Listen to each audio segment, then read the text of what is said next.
চলে গেলাম আবার সেই পুরোনো দিনে, সে সময়কার দিনে যে সময় মা, খালা, চাচিরা, জেঠিরা এরকম জিরে জিরে টেলে তাওয়ার মধ্যে টেলে তারপরে শিলপাটায় পিষে গুঁড়ো করে তারপর রান্না বান্না করতো। এখন তো অত্যাধুনিক যুগ, যত দিন সুন্দর ততই হচ্ছে বলা হয় না রোগ বেশি, তারপর খাওয়ার স্বাদও উঠে যায়।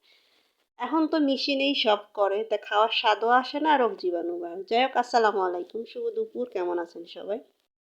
তো আমি আজকে আম্মু জিরা টেলে দিছে, তো আমি এটা গুঁড়ো করে কিছু পিষে তরকারির জন্য রাখবো, আর কিছু আমি রেখে দেব।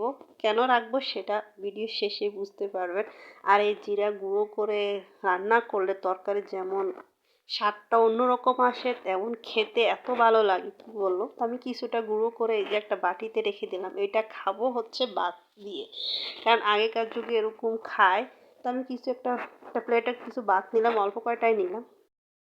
আর এটা এই জিরা গুঁড়োটা ভাজির সাথে, মাছ ভাজা, ডিম ভাজা বা যে কোনো সবজি ভাজির সাথে, তার সাথে বেস্ট হচ্ছে মাংসের সাথে খেতে, কি বলবো, অসাধারণ লাগে। আমার তো খুব ভালো লাগে। তাই আম্মু যেহেতু জিরাটা গুঁড়ো করছে, তাই টালছে, তাই ভাবছি যে নিজে কিছু রাখবো খাওয়ার জন্য। এই যে গরুর মাংসের সাথে আমি নিলাম, অসাধারণ টেস্ট, কি বলবো। তারপরে কারা কারা এমন খাইছেন কমেন্ট বক্সে জানাবেন, আর যারা খান নাই তারা আমার কমেন্ট বক্সে আসেন, আমি আপনাদেরকে করে খাওয়াবো। যাই হোক, এরকম মা কারো বাচ্চা হলে বা এরকম খায়, সবাই খায় প্রথম প্রথম, সেই ফিলিংসটা আমার কাছে ভালো লাগছে। আর এই জিরের গুঁড়োর স্বাদটা মানে গ্রানটা এত ভালো লাগে, কি বলবো, তাজা একদম। আর মেশিনে করাগুলা এখন তো ভালোই লাগে না খেতে। তো আজকে এই পর্যন্ত, সাথে একটু ডাল নিলাম।